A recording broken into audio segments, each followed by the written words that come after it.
नमस्ते। आज हम आपसे साझा करने जा रहे हैं एक यह एडवांस आसन जिसे हम कहते हैं स्कंदासन। बहुत ही अच्छा और पीसफुल यह आसन होता है फ्लेक्सिबिलिटी के मामले पर। यदि आप स्कंदासन करना चाहते हैं तो उससे पहले आपको 2-3 अभ्यास करना पड़ेंगे। 2-3 अभ्यास डेली आपको रूटीन में लेना होगा, जिससे आपकी इनर थाइज, आपकी थाई मसल्स, पेल्विक रीजन जो है हमारा वह फ्लेक्सिबल हो जाए, लचीला हो जाए। यदि वह लचीला है तो आप बहुत सारे ऐसे एडवांस आसन कर सकते हैं। तो उसके लिए सबसे पहले बहुत ही अच्छा अभ्यास होता है बटरफ्लाई। इस तरीके से आपको दोनों पैरों को जोड़ लेना है, हील को अपनी ओर खींचना है ऐसे, और डेली इस तरीके से अभ्यास करना है। महिलाओं के लिए यह अभ्यास यदि करते हैं तो पीसीओडी के लिए और यूटीआई इन्फेक्शन के लिए इसके लिए बहुत ही अच्छा अभ्यास होता है बटरफ्लाई। डेली आप कम से कम 5 से 10 मिनट इसका अभ्यास करें, जिससे डाइजेशन सिस्टम भी अच्छा स्ट्रॉन्ग रहता है, मजबूत रहता है। इस तरीके से हमें बटरफ्लाई करते करते अपने पैरों को इस तरीके से फ्लोर तक लाना है ये, और आपकी हील जो है पैरनियम से अच्छे से लगी हो। ऐसे इस कंडीशन में आपके यदि पैर हैं तो आप बिल्कुल भी स्कंदासन का अभ्यास नहीं कर सकते हैं। इस बात का विशेष ध्यान रखेंगे। ये इस तरीके से आपको डेली अभ्यास करना है। फिर दूसरे अभ्यास के लिए आप इस तरीके से सामने की ओर बैठ जाइए, ऐसे दंडासन में समझ लीजिए, ऐसे ले लीजिए पोजीशन।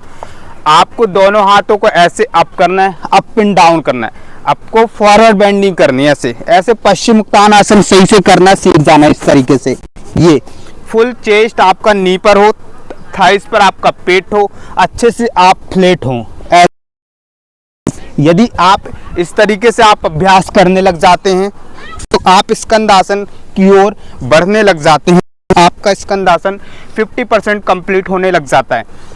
फिर तीसरा जो अभ्यास है, आपको इसी पैर को अप करना है, नीचे वाला पैर स्ट्रेट, ऊपर भी स्ट्रेट, आपको फोरहेड से लगाना है। फिर आपको बैक लेकर जाना है, इस तरीके से ऐसे अप एंड डाउन करना 10 टाइम्स।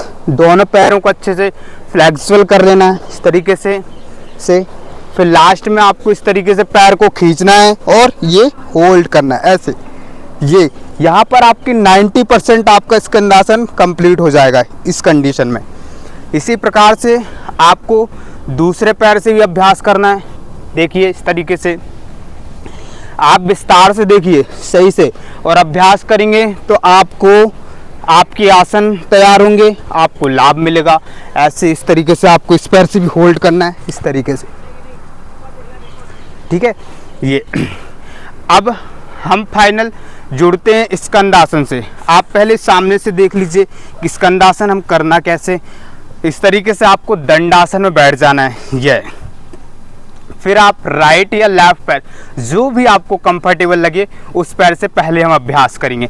इस प्रकार से हम राइट पैर को उठाएंगे। राइट पैर को उठा करके राइट हाथ उसके एंकल्स पर रखेंगे नीचे से, ऐसे ऊपर से नहीं पकड़ना, ऐसे नीचे से, और लेफ्ट हाथ पंजे पर, ऐसे पंजे को पकड़ लेंगे। अब हम इस पैर को ऊपर की ओर धकाएंगे, ऐसे धीरे धीरे नी को ओपन करते जाएंगे, ऐसे पीछे की ओर धकाएंगे। फिर आपको धीरे धीरे ऐसे पैर को धकाना है ये। अब यहाँ से हाथ आकर के काफ मसल्स पर आ जाएगा, और फिर ऐसे बैक खींचना है इस तरीके से। फिर ये हाथ ऐसे ये, और यहाँ पर लुक अप।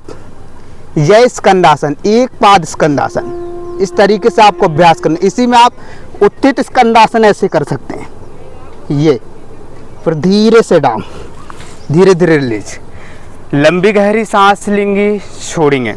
चलिए साथ में करेंगे दूसरे पैर से भी। दूसरा पैर उठाइए इस तरीके से, पोजीशन सेम रहेगी, हाथ नीचे, एक हाथ पंजे पर अपोजिट वाला, और जो वही पैर का हाथ है तो वह नीचे से रहेगा। ऐसे कुछ आप ऐसे सीधा करते जाइए। फिर आप बैक खींचिए, शोल्डर पर अपने नी को लाइए। फिर आप अपने पंजे को ऐसे माथे से लगा लीजिए। फिर अपनी हील को सिर से लगा लीजिए। फिर ऐसे पीछे थोड़ा खींचिए, ऐसे वापस आइए। फिर धीरे धीरे आप पैर को अच्छे से खींच करके जाइए ऐसे ये। फिर हाथ जोड़ लीजिए, इसे बोलते हैं स्कंदासन।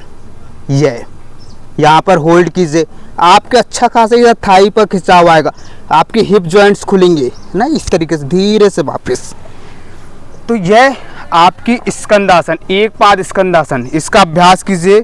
आपकी स्ट्रेचिंग अच्छे से होने लग जाती है, आपकी फुल स्प्लिट्स क्रॉस स्प्लिट्स काफ़ी हद तक खुलने लग जाती हैं और आपका उदर अच्छा रहता है, आपकी बैक स्वस्थ रहती है, आपको कभी सर्वाइकल से नहीं होता है यदि आप अभी से ये चीज़ें ले करके चलते हैं। तो एडवांस आसन आप सीखते रहिए, बहुत सारी हम एडवांस आसन की वीडियो लाते रहते हैं, आपको बताते रहते हैं उससे पहले क्या करना, उसके बाद क्या करना, क्या सावधानी रखनी है। तो आपको विशेष तौर पर आपको उसकी सावधानियाँ पता होनी चाहिए कि हमें क्या करना है, क्या नहीं करना है, कैसे जाना है, कैसे आना है। तो आज के लिए था स्कंदासन, फिर मिलेंगे एक दूसरे एडवांस आसन के साथ। आज के लिए इतना ही, धन्यवाद।